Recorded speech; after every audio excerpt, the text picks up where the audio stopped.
How is the current area of capitalism fit into the long history? I think you've mentioned this before, just how this is just the latest chapter in a long history of economic development. The basic idea is that every economic system has in it conflicting forces. The language in Marxism is internal contradictions. The system has in it problems it is constantly struggling with because they're built into the system. And for long periods of time, it finds solutions. But in the end, historical materialism says, the internal contradictions become unmanageable, and then there's a kind of explosion, the system dies, and a new one is born. So we had slavery, for example, in various parts of the world.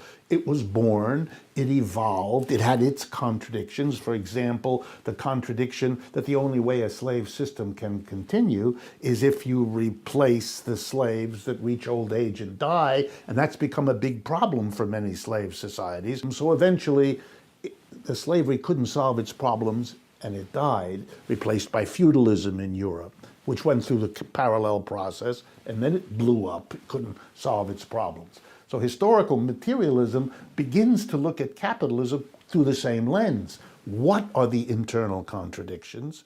How do they bedevil the system? What solutions for a while have they found? But when and where might we get to a level of internal contradiction that makes the system tremble, makes it vulnerable? Every capitalist, I think most of the folks watching know this just from their personal life. Every capitalist is always trying to either make more money or survive competitively by saving on his labor costs. One capitalist does it by substituting machines for working people, automating, getting a computer to do what he used to have 50 people do, etc., etc. Another capitalist does it by trying to get cheaper workers in place of more expensive ones, hiring women, if they're less expensive, to do the job that they used to pay men more for, hiring immigrants rather than native folks, moving to another part of the world where wages are much lower. We all know that. So capitalists are always trying to save on labor costs because they can make a better profit if they do that. But here comes the contradiction. If all capitalists are reducing the number of workers they pay or reducing the pay they give to their workers, what will result is that the working people have less and less money. And if they have less and less money, they can't buy what the capitalists are producing to sell. The capitalists, therefore, are destroying themselves, but they have no choice. They have to save on the labor outlay, and then that comes back and bites them in the rear end because there's no demand. If you've been so successful becoming rich as a capitalist, you've killed yourself. These kinds of contradictions, for Marx, are the beginning of the end of a system. It papers it over. For example, when people couldn't buy in the 1970s, the capitalist system kept going anyway. How did it do that? How did it keep going when the people didn't have enough money from their wages to buy? The solution was credit. We loaded the world up. House credit, that's your mortgage. Car payment credit, nobody buys a car except by paying out. Credit cards, which didn't exist before the 1970s for anything but traveling businessmen, and only a small number of them. And then when that was not enough, we loaded up, for the first time in American history, an entire generation of students who can't get a degree without loading up with tens of thousands of dollars of debt. We kept the system going. People could buy stuff even though their wages didn't pay for it by borrowing. And in 2008, the predictable happened. The problems of capitalism now are so severe, so systemic, so global, that we're beginning to wonder whether this system is going to find a way out. The Marxists are not the only ones wondering whether this system is coming to an end. The people on the other side of the political fence are very worried too. Then in the 1970s, capitalists had this eureka moment. They said to themselves, wait a minute, we're in North America, Western Europe, and Japan, where the wages are now very high. Workers are very happy. But why are we here? In the rest of the world, which has been savaged by the growth of capitalism in those privileged areas, wages are very low. So in this eureka moment, capitalists said, what are we doing here in Western Europe, North America, and Japan?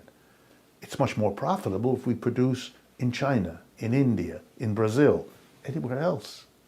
And there begins what we're still in the middle of, the exodus, the abandonment of the places of origin of capitalism by the capitalists. So there's a massive move to China, India, Brazil, and all those places, producing what? Well, what every capitalist wants, which is to make a bundle. So they build big factories, imagining that they can sell all of this stuff like they used to. But they forgot something. If you go from high wages in the United States to low wages in China, the bottom line is that the people earning wages are earning a lot less than they used to. It's not just that they're not Americans, they're Chinese, but they can't buy back what you're building. They can't manage to consume what you have the capacity to produce. And the system totters as it encounters a very old contradiction in its current form for which they have no solution. And right now, when it's happening on a global scale, Europe is having it, North America is having it, Japan. These are the centers of capitalism. They're in the most trouble right now, and they don't see a way out, and I don't either, which makes it possible, for the first time in my life, to begin to see a capitalism that is in fundamental shaking difficulty. And if I were to explain to someone why you get bizarre politics, unlike what we've had for a century. Famous socialist Rosa Luxemburg once said that it's either socialism or barbarism. Here we are 100 years later. In what ways have you seen that play out today? The 62 richest people in the world, most of whom are Americans, not all Americans, but most of whom are US citizens. The 62 richest people together have more wealth than the bottom half of the population of this planet, roughly 3.5 billion people. That's beyond obscene. I don't know what, I don't have an adjective that captures this, but I can describe what it means. If you look at all the statistics of the World Health Organizations, the bottom half of our population are people who die way earlier than they need to. Why? Because their diets are no good, or they don't have enough food in the first place, or they can't get to a clinic to have little problems that are easily solved by modern medical methods taken care of. It's unspeakable what happens to the lower half. If we took half the wealth of the richest, and they would still be the richest, and made it available to the bottom half, it would transform their lives, literally. Now, there's no moral or ethical justification for this situation. Number two, it is well known all over the world, despite a few deniers that are still around, that the way capitalism has evolved has compromised the ecology and environment of this planet, literally threatening us with 27 diseases and 57 losses of fundamental resources. This is crazy to permit this to go on. This is another way capitalism confronts us with barbarism.